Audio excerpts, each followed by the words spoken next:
segue to one of the biggest stories of the day. This happened late yesterday, but I was in the midst of doing what I do, so I figured we cover it today. Rumors were going around. Well, first of all, we knew Warner Bros. Is up for sale. For those unaware, Warner Bros. Is one of the big three Hollywood studios. It's Warner Bros., Sony, Paramount. Those three companies hold all the largest IPs in film. But Warner Bros., you know, they've fallen on hard times. I'm not gonna lie. They're not a little, they're a lot of poor. Which is fascinating considering Warner Bros. Has some of the most historic IPs in the world, but they just keep fucking it up. I can't speak too much to what's going on in film. I mean, I know they just had Superman, that was successful, but outside of that, I don't know what else has been successful for them. Shout out to Mexican Hustler with the 5 gifted subs. What I can talk about, because this is a gaming space, is the gaming side of Warner Bros. Has not been very good. In the last 10 years, they've taken a lot of L's. In the last 10 years, they've only gotten one major W, and that has been, what's the name? Harry Potter, the Hogwarts Legacy. But other than that, Suicide Squad, Kill the Justice League, Multiverses, what's the name being Wonder Woman being canceled. But I'm trying to forget. Oh, Mortal Kombat 1 was a failure. That was a flop for Mortal Kombat. Gotham Knights. They just been putting out L after L after L after L. Shadow of War was a hit. When did Shadow of War come out? Was that how? Shadow of War. What's the release date? 2017. Okay, I guess you can count that because we're 2 years. I mean, that was 8 years ago. But yeah, if you want to count Shadow of War, you know what? And you know what's funny? I'm gonna give it a half W. I can't even give it a full-blown W because let's not forget the drama surrounding this game. This was almost 10 years ago, and let's not forget when the game came out, it was ruined by microtransactions. So it depends on who you ask. At its core, it was a good game, but let's not forget they fucked this game up. So I don't know if we can really count this one, man. That last third of the game was horrible, bro. It was super grindy. You could tell that they were trying to get you to buy microtransactions, man.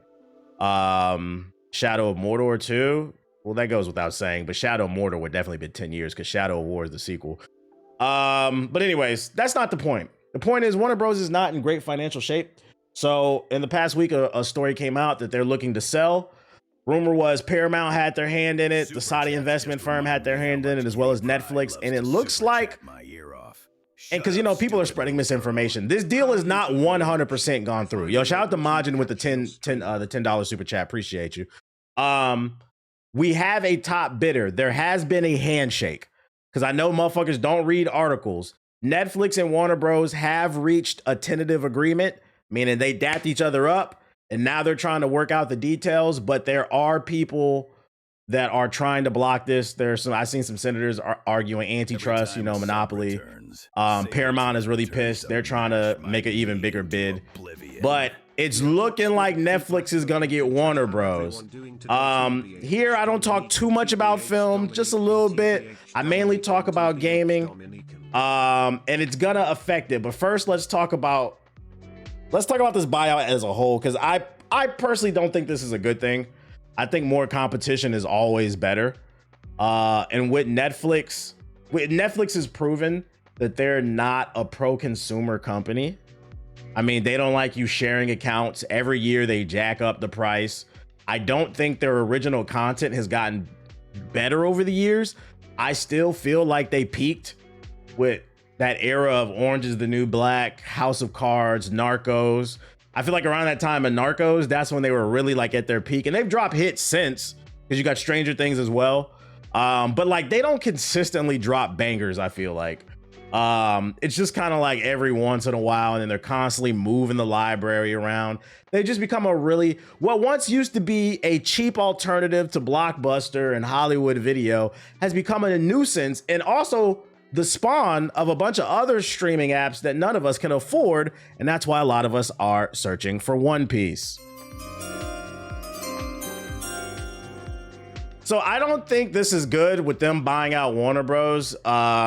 Potentially, because it's going to give them even more power. And I think it also shifts the conversation to, does this mean it's a new big three of Paramount, Sony, and Netflix if they're absorbing Warner Bros?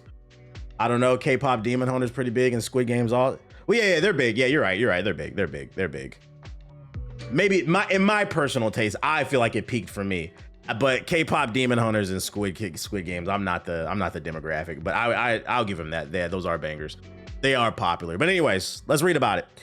Netflix's $82 billion acquisition of Warner Bros. In many ways, the last thing weakened Hollywood needs right now. The industry still recovering from COVID-19 pandemic, where theaters were forced to close. The audience became even more comfortable with streaming film at home. The WGA and the SGA strikes in 2023, which were driven by legitimate concerns around studio interest in generative AI, delayed production and promotion of many films and TV projects. And the rise of streaming content pushed many media companies towards taking depth and unwise mergers. That's why we've had all these goddamn apps right there that they're mentioning. How can a troubled media company survive today? The answer seems to further consolidate. Amazon's $8.4 billion MGM takeover in 2022 heralded further deals like Skydance's $8 billion acquisition of Paramount, but Netflix's WB deal goes even further. It could fundamentally reshape the media industry as we know it, from theatrical moviegoing to existence of physical games, including physical media, including games, which I'm going to get to. What will the Netflix and Warner Bros. Deal include? After next year's already announced separation of Warner Bros. And Discovery, Netflix says it plans to acquire all of Warner Bros. Remaining assets, including its film and TV studios, HBO Max and HBO, for $82 billion. So HBO went from HBO Max to now Netflix. Like, they've changed their name like 3 or 4 times in the last 5 years. It's fucking annoying, bro. According to game developer representatives, also say Warner Bros. Games, which also includes Mortal Kombat developer NetherRealm, will also be part of the deal. Another reason I think this is potentially bad is it just gives them too much power. I can see them using this as an excuse to basically say, oh, we just spent $80 billion. Woe is us, man. We're going to need to re-up that. So we're increasing the price from $20 to $30 a month if you want to stream our shows. But hey, don't worry, you can get that Warner Bros. Content, and maybe we'll bring back multiverses for smartphones or something. Oh my God. Will the Netflix and Warner Bros. Deal be approved by regulators? Even before the deal was formally announced, it was clear that whoever bought WB would be facing government opposition from every side due to monopoly. Yesterday, Paramount sent a WB a letter questioning the fairness and adequacy of the acquisition bidding process. Afterwards, the New York Post reported that Paramount CEO, son of Trump boosting Oracle CEO Larry Ellison, met with the administration's officials to make his case for buying Netflix. As of this morning, the Trump administration views the Netflix WB deal with heavy skepticism. That's right, guys. The White House wants their hands even more in Hollywood. Because I was about to say, before I even knew this and read this, I was about to say, it doesn't matter who wins this. It doesn't matter if it's Netflix or Paramount. It's going to be bad either way. It's too much power. Like in businesses always, a sector in business always thrives when there's 3 or more competitors. There will always be like the main two, and then you have like a strong third option. An example being like comic books. You got DC, Marvel, and the strong third option is Image, although I think Image in terms of quality is better than Marvel right now. Another conversation for another day. And then you also have Boom, you have Dark Horse, you have all these other different competitors. You always want more, but a big 3, you always want that at least to keep things. And that's why I said y'all should not be rooting for the downfall of Xbox, regardless of how you do not want Sony to be the only one in charge.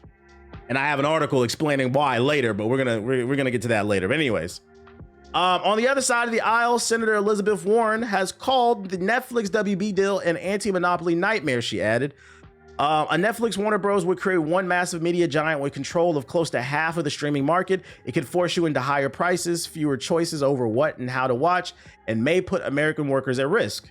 Yeah.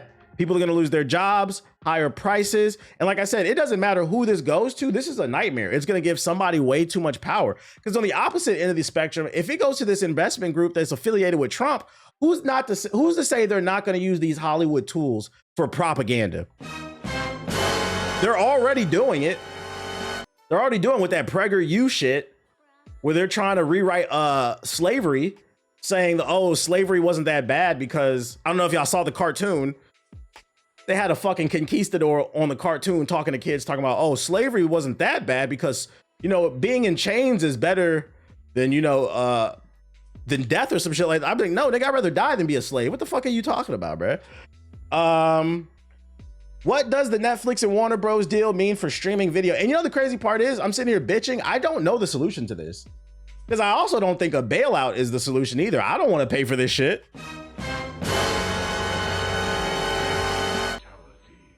Maybe they should have did like a fire sale.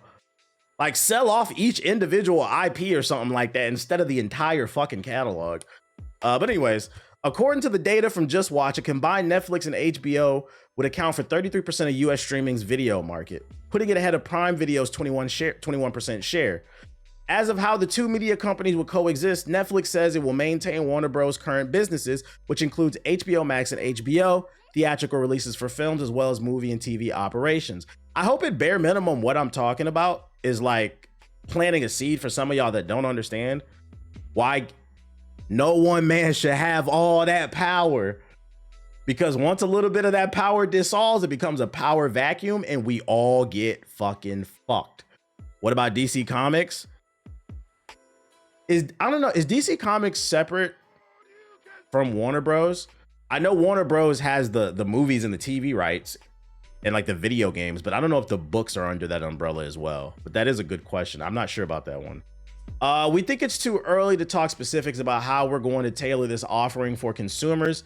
Netflix co-CEO Greg Peters said in an investment call this morning when asked if HBO would remain a separate service. Needless to say, we think the HBO brand is very powerful and would constitute part of our plan for consumers that gives us a lot of options to figure out how to package things for the best option for consumers. Dog, I've been saying these niggas just need to leave their IPs for cheap. Like, yeah, they might do a fire sale to the best bidders or something. I thought Tubi unironically would get a decent chunk of the market. Hey, Tubi's how I watch the Super Bowl, man. At the very least, we can expect increased prices across the board for HBO and Netflix. There's also potential for the company to offer combination subscriptions similar to Disney and Disney Plus and Hulu and ESPN. Isn't that crazy? This company chose to spend $80 billion and somehow it's our problem. At the very least, expect increased prices. And I agree. They're going to try to justify buying this big ass batch of IPs and then they're going to increase the price. That's how they're going to justify it. Like, bro, you chose to do that. And this is why I've seen a lot of videos about piracy recently. In short, a combined Netflix WB wouldn't be great for theaters. Previous mergers like Disney and Fox's union led to fewer theatrical releases, not more. Since its transformation into a streaming first company, Netflix has also been primarily focused on increasing subscriptions and engagement, with theatrical releases of its original content treated as an afterthought. Me personally, I'm old. I still enjoy going to the movie theater for certain movies. I'm not trying to pay $50 a month for fucking Netflix and then maybe get a movie here and there. I'd rather just go to the movie theaters and pay for what the fuck I want to see. And also get the movie experience, because I feel like movies are better with a bigger screen, the surround sound. I don't know, even though the popcorn overpriced is better at the movie, at least mine. I don't know about y'all. Y'all might be dry, but I don't know. Shout out to Teddy with the sub. Shout out to RGZ with the sub. Appreciate it. The new American way is privatize the profits and socialize the experience. Terrible. It's terrible. We've released about 30 films into theaters this year, so it's not like we have opposition to theatrical release. Netflix's co-CEO Ted Sandro said in the investor call, it's the longer windows that aren't consumer friendly. Life cycles that start in the movie theater will continue that. Over time, the windows will evolve to be much more consumer friendly to meet the audience where we are. So I feel like my music's a little too loud. He's letting you know what it is right now. He's letting you know what it is right now. He's saying, oh, we won't 100% remove movies from movie theaters, but if we're going to buy all these IPs, we might put it in the movie theater for a week. And then after that, if you don't see it in the movie theater, you need to subscribe to our service. He's making it known right there. The life cycles that start in the movie theaters will continue that over time. The windows will evolve to be more consumer friendly. And look how they use corporate talk to try to fool people. This is propaganda. Try to fool you into thinking this is a good deal for you, when no, the competition is a good deal. So if you don't understand why this is a big deal, it's not just that like they're removing it out of the movie theater and they're removing the experience. This could fuck up the job market on a deeper level. TBH, start talking about the politics and shit. Like, this could fuck up the job market. Because if they're pulling all of their movies out of the movie theater, or they're shortening the theatrical releases to only a week or two, That means less revenue, less foot traffic is going to Regal, AMC, whatever mom and pop movie theater you go to, which means they can't afford to pay their employees or keep the lights on, and people are going to lose their jobs. He added, all things that are going to theaters through WB will continue to do so. Our primary goal is to bring first-run movies to consumers, and we intend to continue that. In an April interview at the Time 100 Summit, Sandros also famously called the theatrical model outdated, since most people in the US can't easily walk to a multiplex. Shut the fuck up, bruh. Who's worried about walking to a multiplex? I drive to the movie theater. If I want to see a movie, I'm gonna see a movie. So I feel like the writing's right there. I feel like the writing is right there. I'm not going to read the rest of this because I kind of want to. The reason I even wanted to bring this up is I want to talk about the gaming aspect of it. We need to get to this part, bro. Shout out to Treason with the $5 super chat. He said Warner Bros. And Netflix just has licensing from DC for shows and movies and games. Don't think they can absolutely do anything with the characters. So it's just, that's what I thought. It's just licensing, but they don't 100% own it. Okay. So let's talk about the gaming side of things, because under Warner Bros. They have the license to the games. Netflix has announced it's acquiring Warner Bros. Deal for $82 billion. But let's get to the gaming side of this. So Warner Bros. Game Studios includes the likes of, it's the former half of the Netflix is set to acquire, with the transaction closing 12 to 18 months once the split takes place, subject to regulatory approvals. That's why I said it hasn't 100% gone through. The Fed's got to agree to let it fly. At the time of the split announcement, the CEO of Warner Bros. And Discovery said it will invigorate each company by enabling them to leverage their strengths and specific financial profiles. This will also allow each company to pursue important investment opportunities and drive shareholder value. Warner Bros. Game Studios includes the likes of Rocksteady from the Arkham series, NetherRealm with Mortal Kombat, and Avalanche Studios with Hogwarts Legacy. It's currently unknown how the gaming division of Warner Bros. Will be impacted by the Netflix acquisition. While gaming isn't mentioned specifically in the Netflix press release, games and consumer products and experiences were included during a webcast on the news, so they own it. Well, they will own it if this gets approved in the next 12 months. Hogwarts Legacy at the least was a huge revenue driver, and a sequel is extremely likely, while DC fans will surely be hopeful. Rocksteady is reportedly working on a new Batman game to follow, and that's the thing that they showed right there. Our mission has always been to entertain the world, said the CEO of Netflix, by combining Warner Bros. Incredible library of shows and movies from timeless classics and blah, blah, blah. I don't care about none of this. Let's talk about the gaming shit, man. All right, so I wanted to bring this up on the gaming side of things because this worries me. They own some of the biggest IPs in the gaming space. And we could see a universe where if the licenses carry over and they go to Netflix, oh my God. Y'all thought these fucking Warner Bros. Games were bad now? You thought Suicide Squad was bad now? Oh, they're gonna get worse. So for those unaware, Netflix has a gaming division, and it's fucking terrible. If you open up the Netflix app, there's a section in there where you can play games like Street Fighter 4 and a bunch of random mobile, Stranger Things mobile. They have their own dev teams, and they just make terrible fucking... Yesterday, I said I feel like the word slop gets used too much. This would be the correct time to use it. Netflix slop. They just make a bunch of random shitty mobile games that tie in with their popular TV shows. Just random 2D platformer Metroidvania games and shit that nobody fucking asked for. That got the popular characters in it. And I put a tweet out of why I'm worried about this.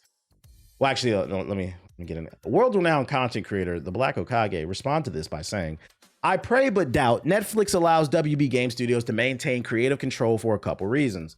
Yes, he wants them to have creative control, but they might lose it with Netflix being in charge and them having their own gaming division. Because for those unaware, whenever there's new ownership in town, usually they clean house in the upper management because the CEOs and the CFOs want to take control of everything and establish their own company culture. I said, hey, WB executives were ruining their studios' visions by making them do live service games. One of the reasons why WB is in the situation that they're in is because the executives at WB Games didn't understand the gaming space. I can't speak for the movie side, but on the gaming side, they didn't understand the space. They were just like Sony Interactive. They kept saying, we want more live service, more live service, more live service. And a lot of their games flopped because of it. Gotham Knights, fucking Suicide Squad. If you haven't read the reports, originally Rocksteady did not want to make Suicide Squad. They were forced to make it because the publisher was footing the bill, and they said, we want a game that we could milk over the next 10 years. So if it seemed like it was out of place, and then the worst part is Rocksteady has to eat the brunt of the hate. But if you're wondering why that game felt so out of place for Rocksteady, it's because they didn't want to make it in the first place. So they were lacking creative control. And it's interesting too, because Rocksteady has produced plenty of bangers for WB. I don't know why they don't just let them be. The one thing I will give to EA is EA does let, at least with Respawn, they let Respawn do whatever the fuck they want. They give DICE good creative control as well. As long as your game is selling well. If it's not, they're gonna cut you off. Anyways, and then B, and shout out to Firelord Rome with the sub. Because Netflix games division is ass. Nobody's trying to play their shitty mobile games. Exactly. I'm worried they're going to turn all the, like, imagine a world where they resurrect that canceled Wonder Woman game, but it's coming exclusively to the Samsung Galaxy S3. That's an awful world that I don't want to live in. Batman Arkham Mobile, where it's a Batman Arkham game on mobile phones, but it's not an open world Batman game. It's called Batman Arkham Mobile because it's a double entendre, because it takes place on mobile phones, but it's also an endless runner, like Temple Run, but instead Batman's in the Batmobile, and you have to basically avoid obstacles so the Batmobile doesn't blow up to try to get the highest score. Imagine that. Netflix has just not proven they know what they're doing. So I don't want them touching any of these games. Mortal Kombat is already in a bad place. NetherRealm is not. We need Injustice 3 and we need them to be on their P's and Q's. We don't need them coming in. You said stop giving them ideas. I'm just talking. We don't need them to come in and fuck up Injustice 3 if it ever happens.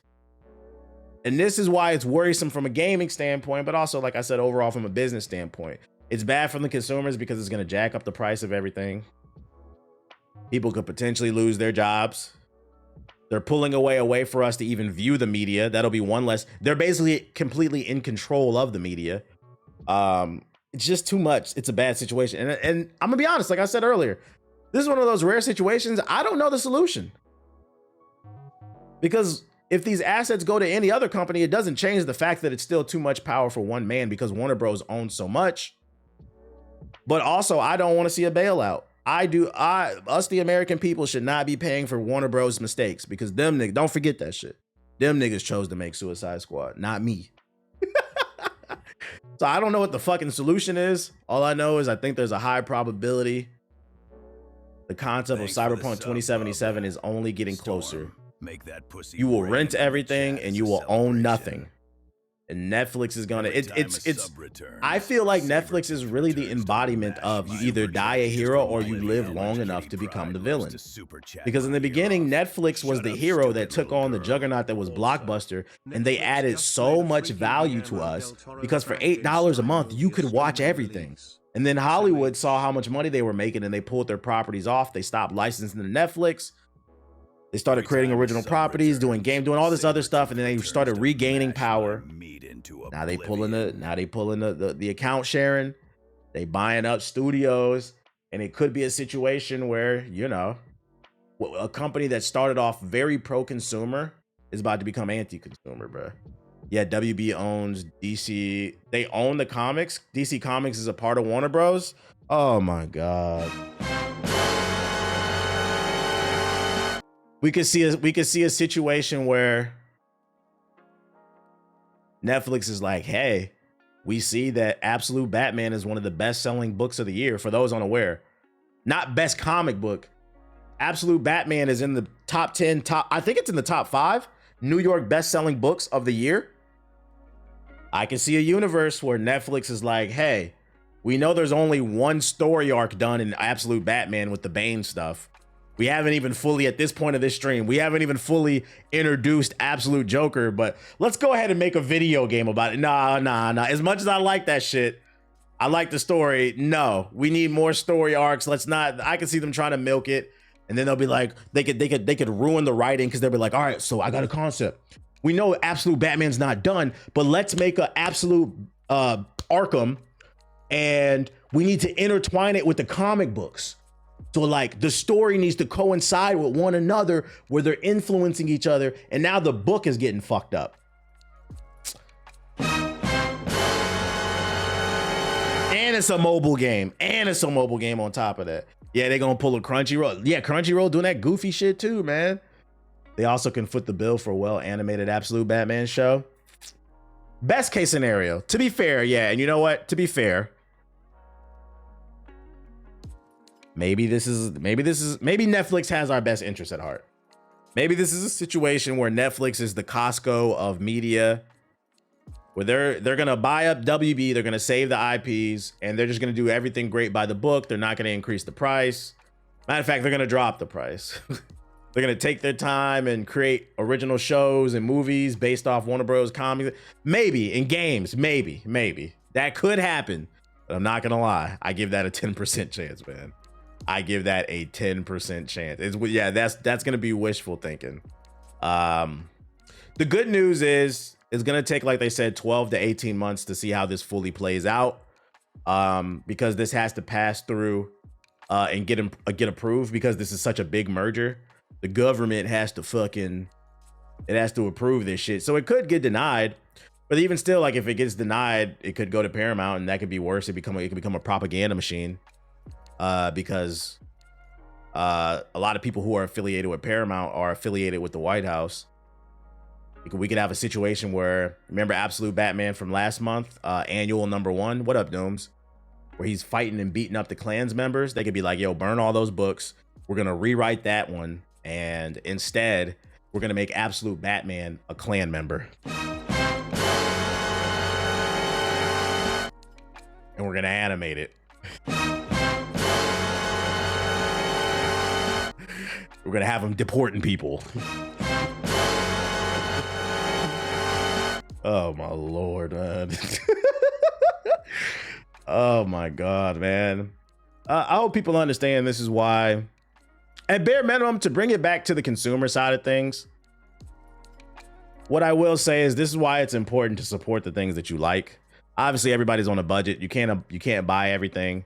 But if there's something if there's art that you genuinely like, support it so that these companies don't go out of business and they need a fucking Obama bailout. Yeah, Paramount is MAGA'd out. Yeah, we would get MAGA Batman, bruh. They changed his suit from black to red, white, and blue. His axe would be red, white, and blue. For those who haven't read Absolute Batman, the bat symbol on his chest, it transforms into an axe that he pulls out. They'd make it red, white, and blue, and when he pulls it out, an eagle will fly by and screech and shit. Like, oh my Lord, bro, get this corny shit out of my fucking face, man. Gonna have Batman takes Hogwarts. Why is this shit like in fucking England and shit? Why can't Hogwarts be in Ohio?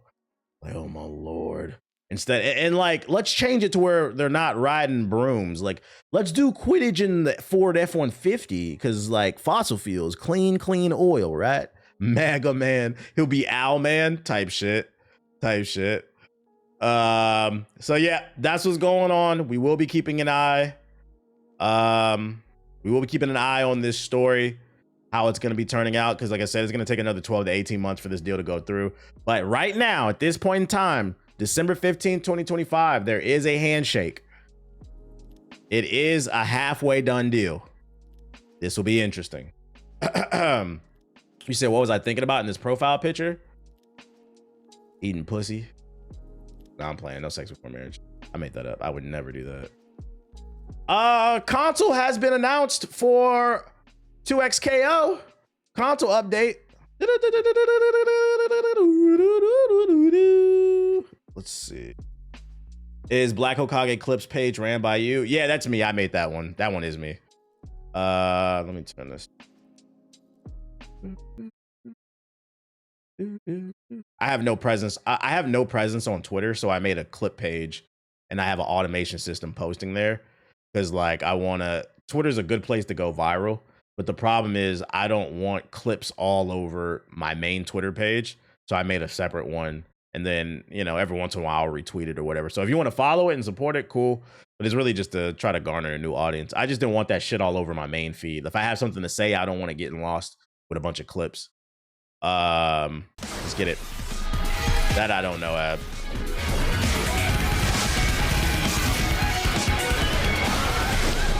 Jeff jumps in and the mushroom gets the KO. What just happened? I had no idea you could pop off like that, Jeff. The creator of the Game Awards, Jeff Keighley. I've been basing 2XKO from how much Trey plays it. He does not play it. So you saying it's ass? That's funny. Right, we've got some news for y'all. Hey everyone. To be fair, Trey always rage quits every fighting game whenever he hits his ceiling. Whenever he starts running into people who are just as good as him, that's when he starts calling the game trash, to be fair. Free-to-play 2v2 fighting game. We're honored to be nominated for Best Fighting Game at the Game Awards, and we're ready to announce a big update for console players. 2XKO is coming to Xbox Series X and S and PlayStation 5 in January 2026. There you go. So literally next month, if you've been looking forward to this game, it's been exclusive to PC. It's coming to console, baby. To everybody who's been waiting for this, we are so excited to finally make it happen. And we've got one more thing to share. Tune in to the Game Awards on December 11th to get a first One Punch look at Man. the next 2XKO champion. Thanks again and see you at the It's funny because somebody in the chat literally just said that there's a lack of characters. They're announcing 2 more characters at the Game Awards. show.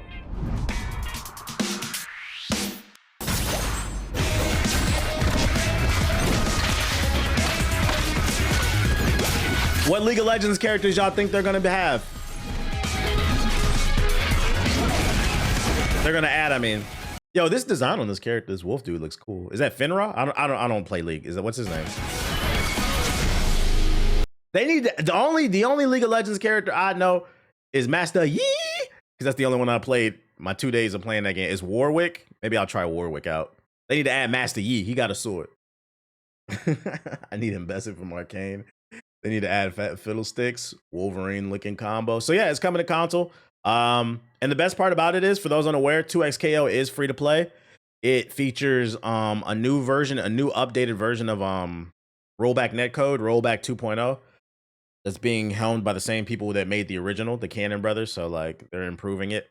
So like don't act like there's nothing to play. Next month there will be a free game. And people seem to be loving it so far. They need to add the original champions first, to be honest. I don't think they'll do it that way. I think what they'll do is they'll go by, because the thing about the fighting games is like you have to put these combos in and balance the game out a lot. I think they're going to go by the most popular characters probably. They might throw in a dark horse here and there, but they're probably going to stick to, because it doesn't League have like 5,000 characters at this point.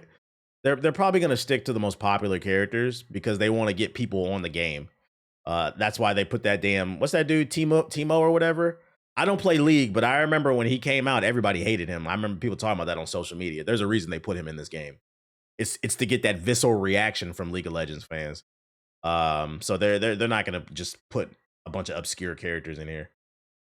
That's like saying, oh, they should make Marvel Token without Spider-Man. Like Spider-Man's got to be in a Marvel fighter.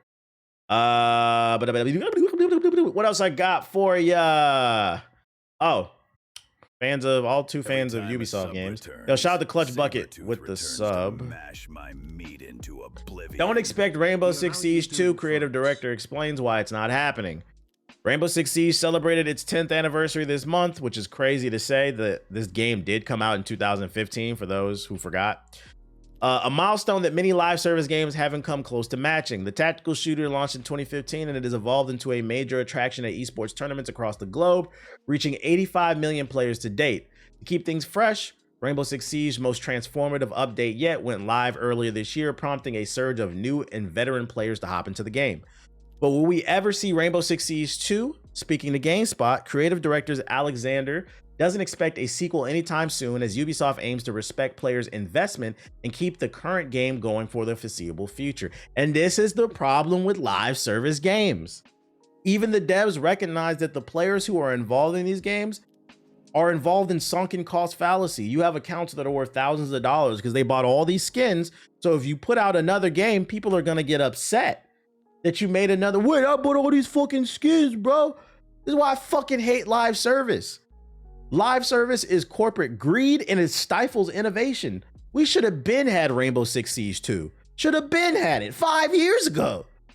But he just admitted we ain't gonna get it anytime soon. All you're gonna get is that little goofy ass update with some slightly better lighting.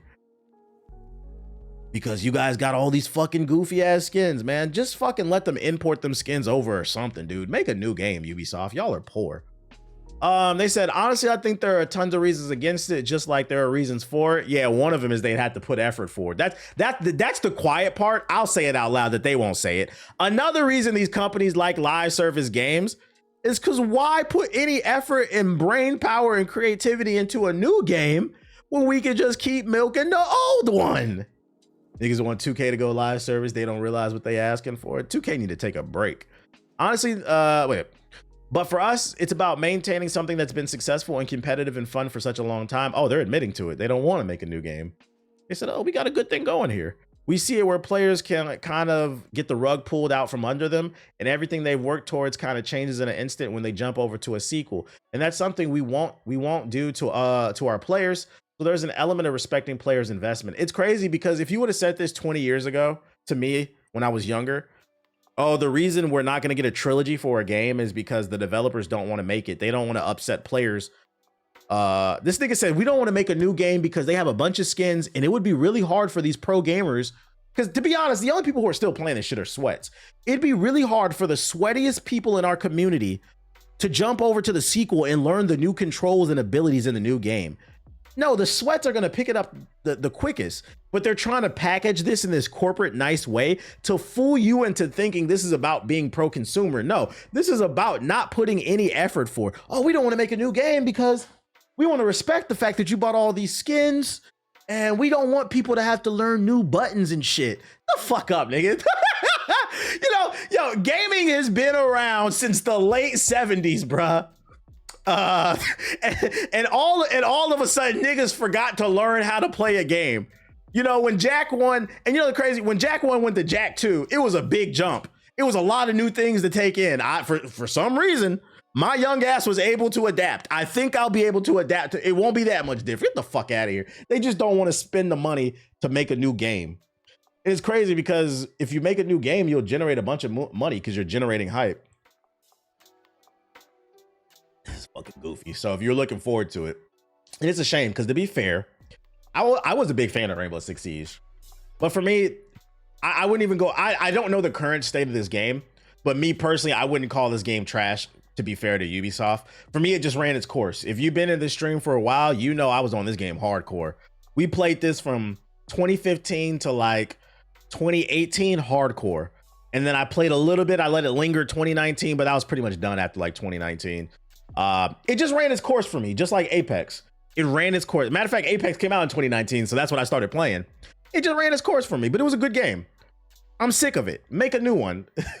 Shit, that's when I found you for real when you started. See? Them Seas nights were gold. Yeah, it was a lot of stupid shit going on. A lot of funny moments. No, that's facts. I wish Ubisoft would go back to, I wish Ubisoft would remember who they were. We loved you guys because you guys were actually pushing boundaries, man. Fucking unfortunate. Anime related. New Dragon Ball movie may be coming. But Dragon Ball fans who are waiting for the Genki. Oh my God. Event. January to learn about the latest announcements for the franchise may have just gotten the biggest spoiler possible. And a throwaway comment during the Kosa Kosa podcast, historical Dragon Ball editor Torimisha teased that there is a new movie in the works. His exact words were, "You can look forward to the next Dragon Ball movie," as reported by them on Twitter, who also uploaded the specific clip from the show. So I mean, you know, if you're fans of Dragon Ball, another movie's coming. If you care. 1 second. Some communities deserve the way companies treat them. At the end of the day, if they didn't buy that shit that's thrown at them, they wouldn't be getting the slop. No, that's real shit. Rainbow Six Siege lived long enough to become the villain because it started off as a hardcore military tactical shooter, and it's just like it's another Fortnite. They got anime characters running around, busting through walls like SWAT teams and shit. Niggas playing as Goku and Naruto. Like, I don't want to do that. Like, I want to be Jaeger. So we fighting Black Frieza. Who knows what we fighting, but don't be surprised in the next 2 years when they announce something fully. Speaking of an anime, a second season of Tanya's coming. Yeah, I peeped. Definitely going to be checking that out whenever that drops. And who asked for this news?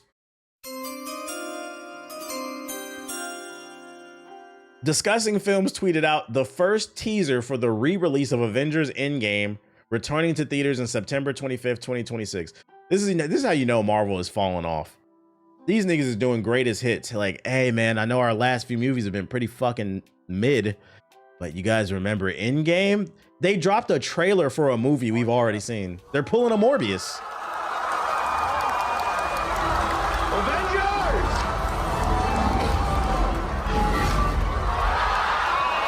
September is back in theaters. Yeah, they're cooked. Fantastic Four was ass. I haven't seen it. It depends on who you ask. I feel like with the Fantastic Four, there was no in between. People really either loved it or they didn't like it. I didn't personally like it. I'm already not a big Fantastic Four fan, but I felt like that movie was lackluster. It wasn't what it needed to be for me. All forms of media need to learn this lesson, when to let it die. It's better to go out on top. It's better to go out on top. The Last of Us arc. That's right, ladies and gentlemen. We're getting remasters of movies.